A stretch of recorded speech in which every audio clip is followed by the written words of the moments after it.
is it doing that? What is There's lightning, baby. oh.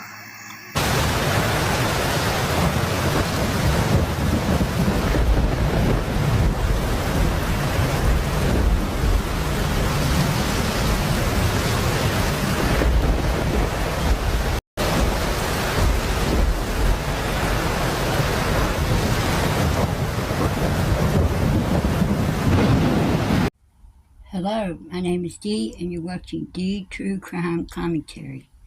It rained on June the 14th, 0.78 of an inch. It rained 8 days in June 2021, and that was the hardest rain on June 14th that there was for the whole month of June. If those footprints had been there before June 14th, surely that rain washed them away. So those footprints had to be fresh footprints, in my opinion. Prince, okay, if you go out on Ben Hill Road and you go west, so you go past our property all the way to the end, and you get down a little ways west up this way, there's a dirt road. I can't remember the name of the road, but you turn left into that and you'll see a bunch of no trespassing signs and all that. You follow the dirt road and it takes you all the way up on top of that hill up there, which overlooks our property. When you're up there, you can look down on our property and see our house. You're looking down on our house, and we live on a hill, so it's pretty high hill. So there's an unfinished cabin up there. This is the way TBI explained it to me. There's an unfinished cabin up there, and it rained like 2 or 3 days before summer come up missing. So they found a footprint around an unfinished cabin, and I went up there and I looked everywhere, and I don't know what they're talking about, an unfinished cabin. I found a trailer. I found 2 trailers, and the other property I was kind of scared to go up around, but okay, the dog hid on that footprint there. Okay, and then if you come back down out of the hill and you come back down towards Beach Creek, they found footprints there. And that's the only 2 sets of footprints that I'm aware of that they told me about. I was informed by deputies to make sure when I post anything to make sure I explain it in full detail so there was no way anyone could misinterpret it. Someone got confused over the calling a footprint physical evidence and blew their phone lines up thinking it was new evidence, so I'm being very precise here. 2 footprints, child size, barefoot, not my kids' prints, one on my land, one on a neighbor's that doesn't want their name or location mentioned. I do not want my location mentioned or shown either.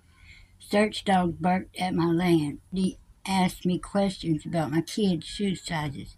I asked if the dog's barking meant it was her scent. He said yes. Said it had to be a recent footprint. So not only was that footprint physically seen, the dog alerted on it too. Left after she disappeared. Informed him my kids are never barefoot in the woods. Prints were about 3/4 of a mile or so apart. The print in my yard was behind a ridge, so not where we could have been seen anyone. The next print was further up a ridge near another neighbor's house.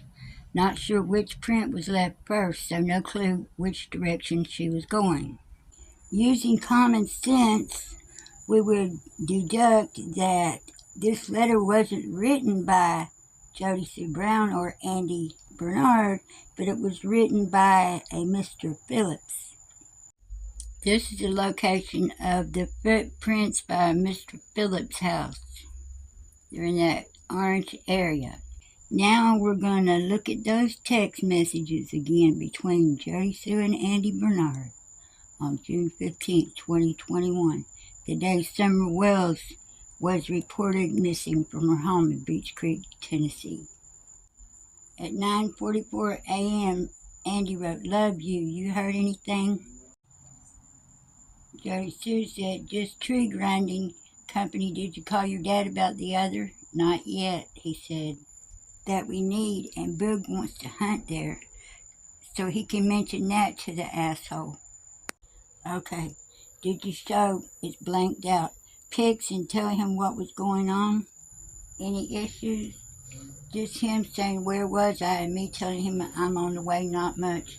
I told you to be on time. I ignored him on that. At 2:14 p.m., Jody Sue said, yeah. Andy said, nothing going on? Andy said, yeah. And she said, any issues? At 2:38 p.m., Andy said, okay. At 3:14 p.m., Andy wrote, too long to respond. You okay? Jody Sue said, yeah. Andy said, what you doing? She said, talking to the kids. And it was 4:38 p.m. Jody Sue said, Kay, see you soon. Gonna head down and mess with my flowers. Or not. Andy said, you want me to? If you do, I'll head down there. But got to get drink on the way. At 6:02 p.m., Andy said, about to leave. What am I doing? She says, getting me. June 16th, I'm going down to look or help. Can't just sit here and do nothing while some other mama's baby is missing. Jody just said, they're here with new dogs, new teams. So what are your thoughts now on the unfinished cabin and the footprints and the text messages? Don't they ring a different bell now?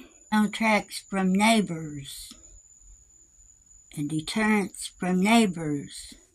In fact, I could hear them calling me for about 2 weeks now. I keep hearing bells. See, there's no doubt in my mind that there is an unfinished cabin. Because one night I was watching Jody Sue Brown. She was doing a live. And she got in a car with her 2 kids. And they drove for about, I don't know, a long time, couple of songs. And then it went quiet. You could tell they got somewhere. And then they walked up to an old cabin in the woods, and I saw it. I saw the daylight coming through the moonlight coming through the dang cracks in the cabins. There's no doubt in my mind there is an unfinished cabin, and Andy's mom and dad owns it.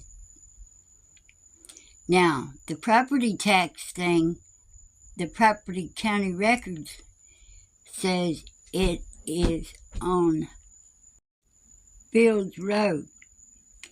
Fred said it's on Bell Road near Fields Road. Don Wells said you go down here and take a dirt road and it'll take you right up the hill to it. Andy Bernard didn't tell me what road it's on. He said it's past Sherpy's house. I think he meant Mary Gold's house. Hey, Andy, why don't you take Don up there and show him where that unfinished cabin is? That way y'all can get it all straightened out while y'all are there, where that footprint was. Because it rained the night before, that footprint would have been gone. Thank you for watching. Please hit those buttons. I need some more subscribers now. Y'all watch my stuff and y'all don't even want to subscribe to it. Hit that button, please. See y'all later.